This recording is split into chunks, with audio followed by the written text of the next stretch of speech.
नमस्कार, ये रेडियो वर्षा है। वर्षा टाइम्स में आपका स्वागत है। जिला पदाधिकारी की पहल से उभरते खिलाड़ियों को मिला क्रिकेट किट। राजद ने शुरू किया संगठनात्मक चुनाव की तैयारी।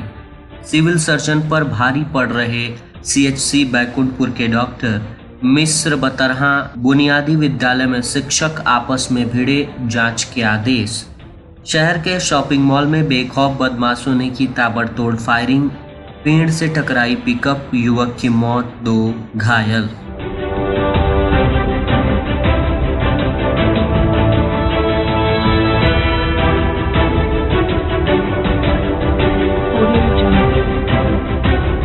वर्षा टाइम्स के साथ मैं नवनीत। अब वर्षा टाइम्स विस्तार से। रेडियो वर्षा के संवाददाता सत्यप्रकाश वर्मा के अनुसार क्षेत्र भ्रमण के दौरान जिला पदाधिकारी प्रशांत कुमार सीएच की नजर प्रतिभावान खिलाड़ी सुजीत कुमार सिंह पिता स्वर्गीय रमेश सिंह अथवा प्रखंड के ग्राम उसौंधी स्थित एक खेल मैदान पे पड़ी, जहां जिला पदाधिकारी ने उत्सुकतावश गाड़ी रोककर खिलाड़ियों से व्यक्तिगत रूप से मिलकर उसके खेल और खेल के प्रति रुझान के बारे में विस्तृत चर्चा की। साथ ही खिलाड़ियों से भी उनके खेल प्रदर्शन के बारे में जानकारी ली। बातचीत के क्रम में खिलाड़ी सुजीत कुमार का खेल के प्रति उत्साह, उसके खेल प्रदर्शन और कौशल कला को ध्यान में रखते हुए जिला पदाधिकारी ने अब्दुल राशिद जिला खेल पदाधिकारी को तत्काल क्रिकेट खिलाड़ी सुजीत कुमार को राज्य सरकार द्वारा संचालित खेल को बढ़ावा देने हेतु संचालित योजनाओं से सम्मानित करने का निर्देश दिया। इस क्रम में क्रिकेटर सुजीत कुमार को समाहरणालय गोपालगंज में उप विकास आयुक्त कुमार निशांत विवेक एवं प्रबंध central bank of India Sushmit Kumar द्वारा जिला खेल पदाधिकारी की उपस्थिति में एक शानदार क्रिकेट किट प्रदान किया गया। क्रिकेटर सुजीत कुमार ने किट पाकर जिला पदाधिकारी, उप विकास आयुक्त और अन्य सभी का दिल से धन्यवाद देते हुए बताया कि इससे उन्हें अपने खेल प्रतिभा को निखारने में काफी मदद मिलेगी और इससे उनका उत्साह वर्धन भी हुआ है। जिला पदाधिकारी प्रशांत कुमार सीएच ने समाहरणालय सभा कक्ष में जनता दरबार का आयोजन करवाया। जिला पदाधिकारी ने जनता दरबार में उप विकास आयुक्त कुमार निशांत विवेक, अपर समाहर्ता राजस्व सह आपदा प्रबंधन सादुल हसन, जिला लोक शिकायत निवारण पदाधिकारी राधाकांत की उपस्थिति में आए हुए लोगों की समस्याओं की सुनवाई की। साथ ही सभी पदाधिकारी गणों द्वारा जनता दरबार में आए हुए सभी व्यक्तियों से मिलकर उनकी समस्याओं को सुना गया, जिसमें अतिक्रमण, रास्ते की भूमि अतिक्रमण कर रास्ता बंद करने, जमीन विवाद, आशा कार्यकर्ता की बहाली, विद्युत विपत्र में सुधार आदि संबंधित दिशा निर्देश दिए गए। राजद ने सत्र 2025-2028 के लिए संगठनात्मक चुनाव की प्रक्रिया शुरू कर दी है। इसकी विधिवत शुरुआत शुक्रवार को की गई। राजद ने संगठन निर्वाची पदाधिकारी एवं पूर्व मंत्री डॉक्टर शमीम अहमद तथा सहायक निर्वाची पदाधिकारी देव कुमार चौरसिया ने आज एक बैठक कर संगठन के चुनाव की तारीखों का ऐलान किया तथा प्रखंडों एवं पंचायतों के चुनाव हेतु निर्वाची पदाधिकारियों के नामों की घोषणा की।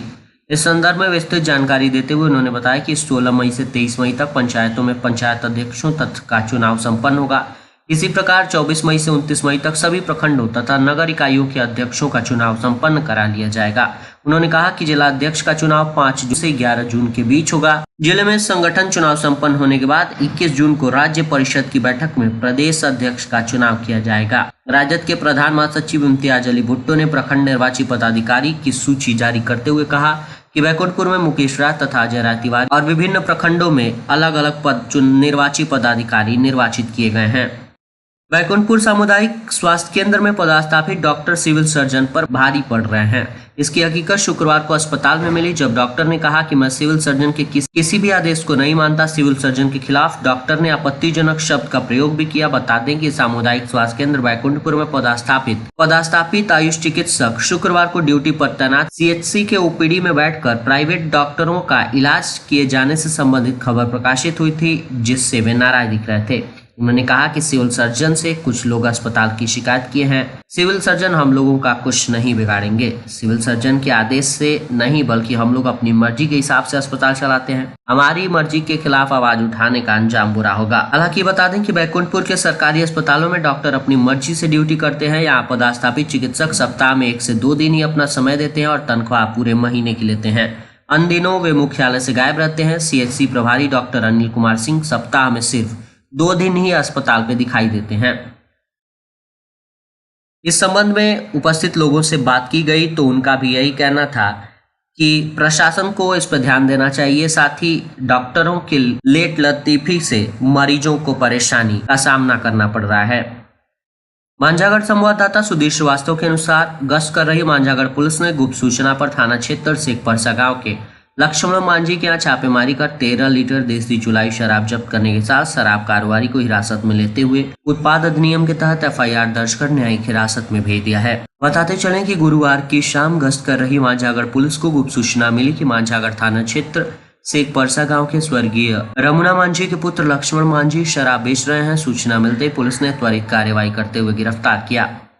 फुलवरिया संवाददाता त्रिलोकीनाथ दुबे के अनुसार पायलट प्रोजेक्ट के तहत मध्याह्न भोजन बनाने को लेकर गुरुवार को मिस्र बतरहा बुनियादी मध्य विद्यालय के 2 शिक्षक गुट आपस में भिड़ गए, जिसके चलते विद्यालय परिसर में अफरा तफरी मच गई। घटना की सूचना पर आसपास के ग्रामीण विद्यालय परिसर घटनास्थल पर पहुंचे, जहां ग्रामीणों के हस्तक्षेप से मामला शांत हुआ। इसके बाद विद्यालय के प्रधानाध्यापक श्री राम पांडे के नेतृत्व में शिक्षकों का 7 सदस्यीय प्रतिनिधिमंडल लिखित शिकायत के साथ स्थानीय बीआरसी कार्यालय फुलवरिया पहुंचा, जिसे बीईओ को सौंपा गया, जहां बीईओ ने पूरी घटना से संबंधित प्रखंड एमडीएम प्रभारी राजीव कुमार को जांच के लिए प्रतिनियुक्त किया है। बीईओ के आदेश पर एमडीएम प्रभारी ने घटनास्थल पर जाकर मामले की जांच की। वहीं शुक्रवार को डीपीओ सह जिला एमडीएम प्रभारी ब्रजेश कुमार बुनियादी मध्य विद्यालय मिश्र बतरा पहुंचे, जहां रूटीन वर्क जांच के क्रम में शिक्षकों से घटना की जानकारी ली। इसकी जानकारी देते हुए बीडब्ल्यूओ सह प्रभारी भी अरविंद कुमार सिंह ने बताया कि विभागीय गाइडलाइन के आधार पर क्षेत्र के नवसृजित प्राथमिक विद्यालय बलिभद्र परसा को बुनियादी मध्य विद्यालय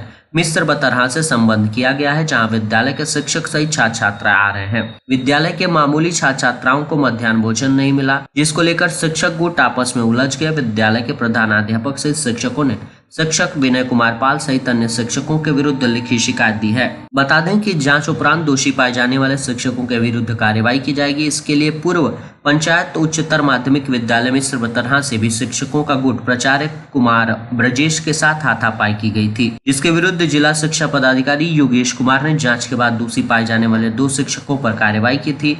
विद्यालय में शिक्षकों के बीच गुटबाजी होने से छात्र छात्राओं के बीच अध्ययन अध्यापन की समस्या उत्पन्न हो रही है।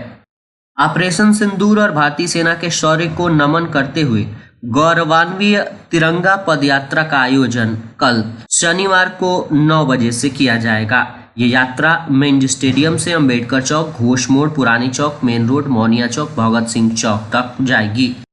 शहर के आजाद नगर मोहल्ले में गुरुवार की देर शाम बेलगाम अपराधियों ने शॉपिंग मॉल के बाहर ताबड़तोड़ फायरिंग कर दहशत फैला दी। घटना की सूचना मिलते ही नगर थाने की पुलिस मौकाए वारदात पर पहुंचकर मामले की तहकीकात में जुटी है। पुलिस को मौकाए वारदात से कोई खोखा आदि नहीं मिला। हालांकि इस फायरिंग की घटना में किसी के हताहत होने की सूचना नहीं मिली है।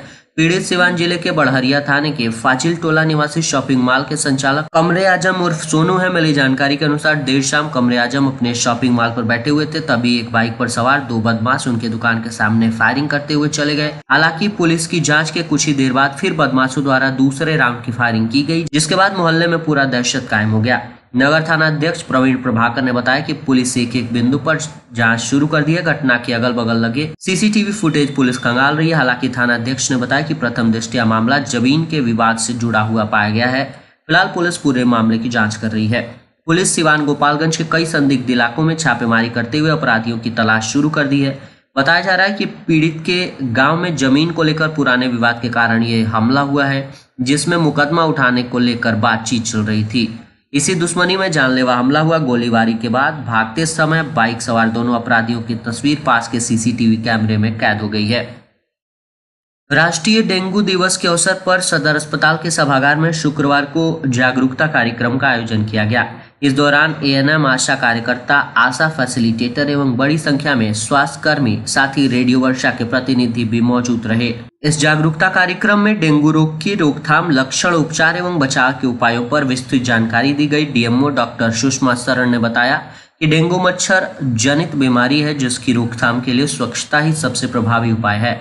उन्होंने लोगों से अपील की कि वे अपने घर एवं आसपास पानी जमा न होने दें, नियमित रूप से पानी की टंकियों का सफाई करें, फुल बाजू के कपड़े पहने, साथ ही बुखार या डेंगू के लक्षण दिखने पर तुरंत नजदीकी स्वास्थ्य केंद्र से संपर्क करें। गुरुवार की देर शाम भोरे की तरफ से मीरगंज की तरफ जा रही पिकअप के सड़क किनारे महुआ के पेड़ से टकरा जाने से एक व्यक्ति की मौत हो गई है, जबकि 2 लोग गंभीर रूप से घायल हैं। दुर्घटना का कारण तेज रफ्तार बताया जा रहा है। दुर्घटना के बाद यूपी नंबर की पिकअप पर सवार 22 वर्षीय बिट्टू यादव की मौके पर ही मौत हो गई, जो यूपी के देवरिया जिले के पकहा गांव निवासी राजू यादव के पुत्र थे। घटना के बाद मृतक युवक का पुलिस ने पोस्टमार्टम कराया, शव को परिजनों को सौंप दिया है। वहीं घटना में जख्मी अश्विनी यादव पिता रामकिशुन यादव और खुर्शीद आलम पिता छोटे आलम को उचित इलाज हेतु सदर अस्पताल से गोरखपुर रेफर कर दिया गया है। मामले में बताया जा रहा है कि कहां से ये पिकअप एक समारोह में शामिल होने के लिए सिवान की तरफ जा रहा था। पिकअप पर चाट और स्टार्टर के लिए खाद्य सामग्री बनाने वाले मशीन रखे गए थे। और अंत में सुर्खियां एक बार फिर, जिला पदाधिकारी की पहल से उभरते खिलाड़ी को मिला क्रिकेट किट। राजद ने शुरू किया संगठनात्मक चुनाव की तैयारी। सिविल सर्जन पर भारी पड़ रहे सीएचसी बैकुंठपुर के डॉक्टर मिश्र बतरहा बुनियादी विद्यालय में शिक्षकों का गुट आपस में भिड़ा, जांच के आदेश।